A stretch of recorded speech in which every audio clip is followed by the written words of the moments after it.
बहुत काल के पहले महान ऋषियों द्वारा पृथ्वी पर एक महान यज्ञ किया गया। तब उस समय प्रश्न उठा कि इसका पूर्ण फल तीनों देवों में सर्वप्रथम किसे प्रदान किया जाए। तब महर्षि अंगिरा ने सुझाव दिया, इन तीनों में जो कोई भी त्रिगुणातीत अर्थात सत रज और तम गुणों के अधीन ना हो, उसे ही सर्वश्रेष्ठ मानकर यज्ञ का पुण्य सबसे पहले प्रदान किया जाए। किंतु अब तीनों देवों की परीक्षा कौन ले? वे तो त्रिकालदर्शी हैं, और जो कोई भी उनकी परीक्षा लेने का प्रयास करेगा, उसे उनके कोप का भाजन बनना पड़ेगा। तब सप्त ऋषियों ने महर्षि भृगु का नाम सुझाया, और उनके अनुमोदन पर भृगु त्रिदेवों की परीक्षा लेने को तैयार हो गए। सबसे पहले महर्षि भृगु अपने पिता ब्रह्मा के पास पहुंचे। वहां पहुंचकर उन्होंने ब्रह्मदेव और माता सरस्वती को प्रणाम नहीं किया। इससे ब्रह्मदेव को क्रोध तो बहुत आया, किंतु पुत्र की नासमझी समझकर उन्होंने कुछ नहीं कहा। तब ऋषि भृगु ने कठोर स्वर में ब्रह्मदेव से कहा, हे पिताश्री, क्या आप अपने लोक में आने वालों का यही आतिथ्य करते हैं? आपने तो मुझे आसन ग्रहण करने को भी नहीं पूछा। तब परमपिता ब्रह्मा ने हंसते हुए कहा, पुत्र, तुम अतिथि कब से हो गए? तुम तो हमारे पुत्र हो, अतः कभी भी यहाँ आ सकते हो। क्या पुत्रों को भी आसन ग्रहण करने के लिए कहने की आवश्यकता है? अतः निसंकोच आसन ग्रहण करो। लेकिन तब तक भृगु ऋषि के क्रोध का पारा आसमान पर चढ़ गया। उन्होंने बड़े ही कठोर स्वर में अपने पिता से कहा, हे वृद्ध, आपको तो अपने अतिथि और पुत्र का सम्मान करना भी नहीं आता है। क्या आपको ये ज्ञात नहीं है कि मैं कितना बड़ा महर्षि हूँ और मेरा तपोबल क्या है? मुझे तो सप्तऋषियों में सम्मिलित होने का सम्मान प्राप्त है, और आपको इतनी भी समझ नहीं कि इतने सम्मानीय व्यक्ति का स्वागत कैसे करना चाहिए। ब्रह्मा जी तो सब कुछ जानते थे, इसीलिए अपने पुत्र की दंभ भरी बातें सुनकर मुस्कुराते रहे। महर्षि भृगु ने अपनी परीक्षा और कठिन की और खुलकर अपने पिता को अपशब्द बोलने लगे। अपनी माता पिता के समक्ष इस प्रकार अपने पुत्र को अपशब्द बोलते देखकर अंततः ब्रह्मदेव को क्रोध आ ही गया। उन्होंने क्रोधित होते हुए कहा, रे दुष्ट, क्या तुम्हारे यही संस्कार हैं जो अपने पिता से इस स्वर में बात कर रहे हो? तुमने तो ना प्रवेश से पहले आज्ञा ली और ना ही अपने माता पिता को प्रणाम किया। उस पर भी मैंने तुम्हें क्षमा कर दिया, किंतु तुम तो सीमा से परे चले गए हो, अतः मैं अब अवश्य तुम्हें श्राप दूंगा। ब्रह्मा जी को इतना क्रोध में देखकर महर्षि भृगु ने हाथ जोड़कर उनसे क्षमा मांगी और कहा, हे पिताश्री, मुझे क्षमा कर दें। आपसे क्या छुपा है? आप तो जानते ही हैं कि सप्तऋषियों के कहने पर मैं त्रिदेवों की परीक्षा लेने निकला हूँ। उसी उद्देश्य से मैं यहाँ आया था, किंतु मैंने देखा कि आप भी मेरे अपशब्द कहने पर क्रोधित हो गए, अतः आप त्रिगुणातीत नहीं हो सकते हैं। तब ब्रह्मदेव ने कहा, हे पुत्र, इसमें इतना प्रहसन करने की क्या आवश्यकता थी? अगर तुम मुझसे सीधे भी पूछते तो मैं तुम्हें बता देता कि मैं त्रिगुणातीत नहीं, मुझ में रजोगुण की अधिकता है, और इस सृष्टि के निर्माण के लिए भी आवश्यक है। अतः तुम महादेव और श्रीहरि के पास जाकर उन्हें परखो। तब भृगु ऋषि ने कहा, हे प्रभु, आपको तो अवश्य ही ज्ञात होगा कि आप तीनों में त्रिगुणातीत कौन है, तो आप ही मुझे क्यों नहीं बता देते? आपने तो फिर भी मुझे पुत्र समझकर क्षमा कर दिया है, किंतु महादेव का रौद्र रूप कौन नहीं जानता? मुझे तो उनके समक्ष जाने से ही भय लगता है। अगर आपकी तरह वो भी मुझ पर रुष्ट हो गए, तब तो मेरी रक्षा त्रिलोक में हो गई। अतः आप ही मुझे इस प्रश्न का उत्तर दे दीजिए। तब ब्रह्मदेव ने हंसते हुए कहा, वत्स, इसका उत्तर तो मैं अवश्य जानता हूँ, किंतु तुम्हें बताऊंगा नहीं। ऐसा इसलिए क्योंकि लीलाओं का अपना आनंद है। ये कैसे संभव है कि तुमने मेरी लीला देख ली, किंतु महादेव और श्रीहरि की लीला देखने से वंचित रह जाओ? तुम निसंकोच होकर महादेव के पास जाओ, वो तो सर्वज्ञ हैं, अतः तुम्हारे प्राणहानि नहीं करेंगे। तुम बहुत भाग्यशाली हो कि तुम्हें त्रिदेवों की लीला को देखने का अवसर मिला। अपने पिता से ये वचन सुनकर महर्षि भृगु उन्हें प्रणाम कर कैलाश की ओर प्रस्थान कर गए। भृगु द्वारा शंकर की परीक्षा। जब महर्षि भृगु महादेव के पास चले तो वे सोचकर चिंतित थे कि त्रिलोक के स्वामी महादेव किस प्रकार परीक्षा ली जाए। दूसरे वे तो संहार के स्वामी थे, और उनका प्रचंड क्रोध तो जगत में विख्यात था। वो इस बात से भी भयभीत थे कि कहीं उन्हें महारुद्र के कोप का भाजन न बनना पड़ जाए। किंतु महादेव आशुतोष भी थे। वे जितनी जल्दी क्रोधित होते थे, उतनी ही जल्दी प्रसन्न भी हो जाते हैं। यह सोचकर उन्हें कुछ धीरज बंधा और वे कैलाश पहुंचे। वहां पहुंचने पर नंदी के नेतृत्व में सभी शिवगणों ने उनका स्वागत किया और उन्हें सूचित किया कि अभी महादेव तपस्या में लीन हैं। जब वे तपस्यारत होते हैं तो किसी को उनसे मिलने की आज्ञा नहीं होती है, अतः आपको उनके समाज से बाहर आने तक प्रतीक्षा करनी होगी। तब उनकी ऐसी बातें सुनकर महर्षि भृगु ने उनसे बिगड़ते हुए कहा, अरे शिव के सेवक, क्या तू मेरे विषय में नहीं जानता? जिस परमपिता ब्रह्मा ने ये समस्त सृष्टि बनाई है, मैं उन्हीं ब्रह्मा का पुत्र हूँ। मुझे अपने दर्शनों के लिए तो स्वयं ब्रह्मा और विष्णु भी नहीं रोकते, फिर तुम मुझे रोकते कैसे हो? तुम्हारा ये साहस कैसे हुआ? तुझे मेरे क्रोध के बारे में ज्ञात नहीं, इसी कारण तू मेरे साथ ऐसी धृष्टता कर रहा है। मुझे रोकने का प्रयास ना कर, अन्यथा मैं तुझे अवश्य ही श्राप दे दूंगा। महर्षि भृगु की ऐसी बात सुनकर भी नंदी क्रोधित न होते हुए उनसे बोले, हे महर्षि, मुझे आपके प्रताप के विषय में सब कुछ पता है और आपका अपमान करना मेरा आशय नहीं था। तो जब महादेव की आज्ञा ना हो तो मैं किसी प्रकार आपको भीतर जाने नहीं दे सकता हूँ। यदि स्वयं ब्रह्मदेव आए होते तो कदाचित मैं उनका मार्ग नहीं रोकता, किंतु उनके और श्री हरि के अतिरिक्त महादेव की समाधि के समय कोई भी कैलाश में प्रवेश नहीं कर सकता। अतः आप अपना क्रोध शांत करें।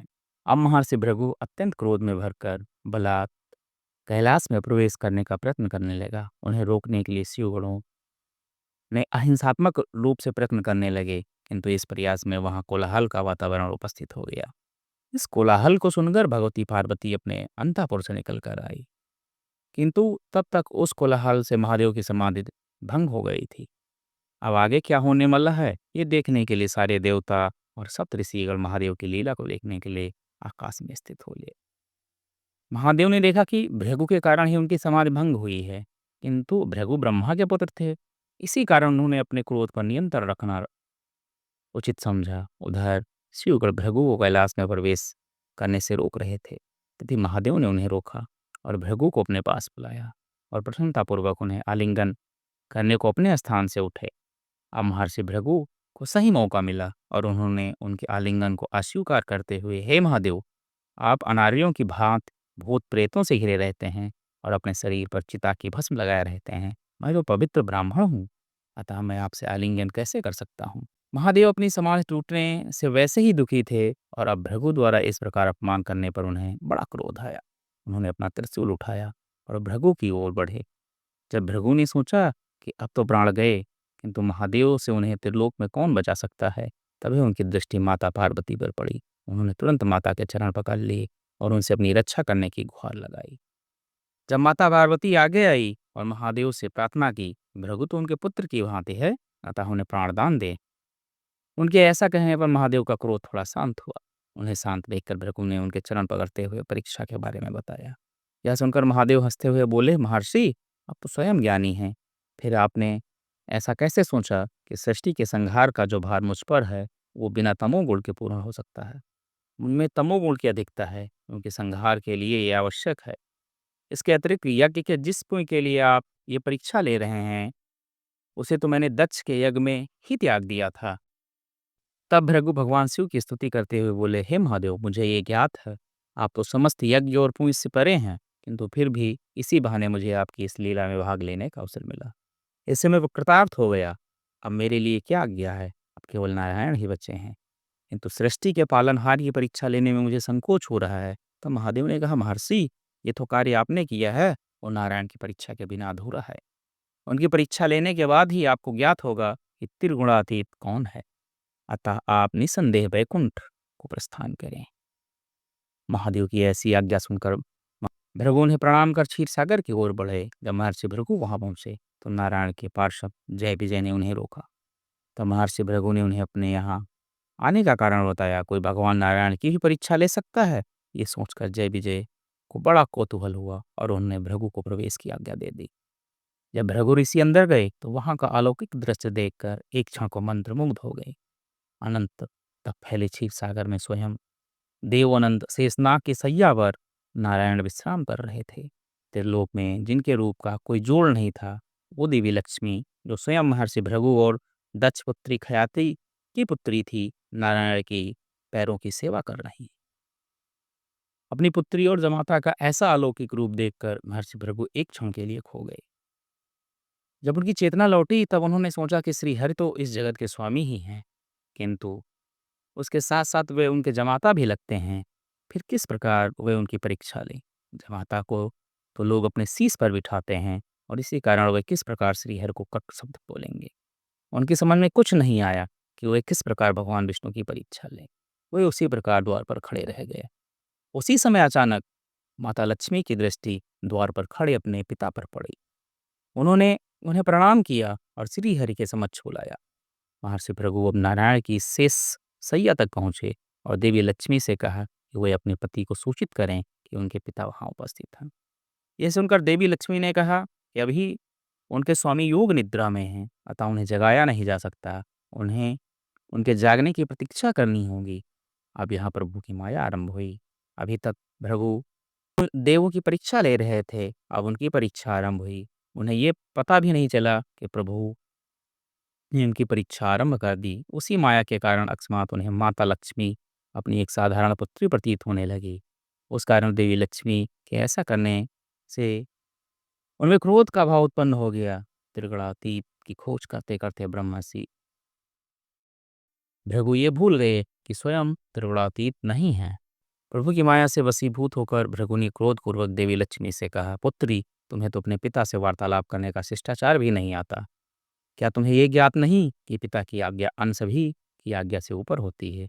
और अगर तुम्हें ये ज्ञात है तो तुम अपने पति को मेरे स्वागत हेतु क्यों नहीं उठा रही? ज्ञान पड़ता है कि इस छलिए के साथ रहते रहते तुम अपने पिता का सम्मान करना भी भूल गई हो। देवी लक्ष्मी ने भृगु की दम्भ भरी बातें सुनी, किंतु ये जानकर कि प्रभु की माया से ग्रसित हैं, उन्होंने कुछ नहीं कहा। अब भृगु भगवान विष्णु की ओर मुड़े और ऊंचे स्वर में कहा, हे नारायण, क्या आपको ये भी नहीं पता कि अपने अतिथि का स्वागत सत्कार कैसे करना चाहिए?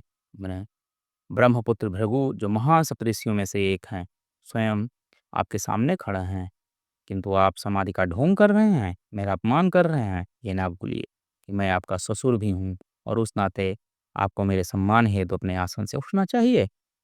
महर्षि भृगु के इतना कहने पर भी जब नारायण योग निद्रा से नहीं जागे तो उन्हें लगा कि प्रभु जानबूझकर उनकी अवहेलना कर रहे हैं। योग माया से घिरे भृगु को उचित अनुचित का ध्यान न रहा। उन्होंने क्रोध में आकर भगवान विष्णु के वक्ष पर पैरों से प्रहार कर दिया। त्रिलोक ये देखकर कांप उठा। इस जगत के पालनहार के वक्ष पर एक मनुष्य ने अपने पैरों से प्रहार कर दिया। देवता और सप्तऋषि ये सोचकर चिंतित हो उठे कि अब पता नहीं भृगु को इस अपराध का क्या दंड मिले। नारायण पर प्रहार करते ही ब्रह्मर्षि भृगु की माया से बाहर निकाल आए। जब उन्हें ज्ञात हुआ कि उन्होंने कितना बड़ा पाप कर दिया तो लज्जा के मारे उनके नेत्र न उठे। उसी समय भृगु के पाद प्रहार के कारण नारायण जागे और इससे पहले भृगु को समझ पाते भगवान विष्णु ने शेषशैया से उतरकर उनके पैर पकड़ लिए। उन्होंने कहा, हे महर्षि, आपने मेरे वज्र समान वक्ष पर प्रहार किया, कहीं उससे आपके पैरों में कोई आघात तो नहीं पहुंचा? मैं अत्यंत लज्जित हूं कि मेरे कारण आपको ऐसा कष्ट उठाना पड़ा। अब क्या था? महर्षि भृगु नारायण के चरणों में गिर गए और अपने अश्रुओं से उनके चरण पखारने लगे। आत्मग्लानि के कारण उनके अश्रु रुक ही नहीं पा रहे थे। अंततः नारायण ने स्वयं उन्हें उठाया और उनके अश्रु पोंछे। तब उनकी इस विनम्रता से अभिभूत महर्षि भृगु ने समस्त जगत में घोषणा की कि ब्रह्मा, विष्णु और महेश तीनों का महत्व एक समान ही है, किंतु इन तीनों में केवल भगवान विष्णु ही त्रिगुणातीत हैं। जय श्री हरि। लेकिन लक्ष्मी विष्णु से इस बात के लिए क्रोधित थी कि उन्होंने भृगु द्वारा उनका अपमान किए जाने का विरोध नहीं किया। इसलिए लक्ष्मी भी धरती पर आई ताकि विष्णु को धरती पर आने का एक और कारण मिल सके। आज भी पारंपरिक विष्णु मंदिरों में विष्णु की छाती के दाहिने ओर भृगु का पद चिन्ह पाया जाता है। इसे भृगुपद कहते हैं। क्योंकि भृगु के कारण विष्णु और लक्ष्मी दोनों को पृथ्वी पर आना पड़ा, इसलिए वे सबसे महत्वपूर्ण सप्तऋषि हैं। पृथ्वी पर लक्ष्मी कमल के फूल में प्रकट हुई और उनका भृगु के घर में पोषण हुआ, अतः उन्हें पद्मावती तथा भार्गवी भी कहते हैं।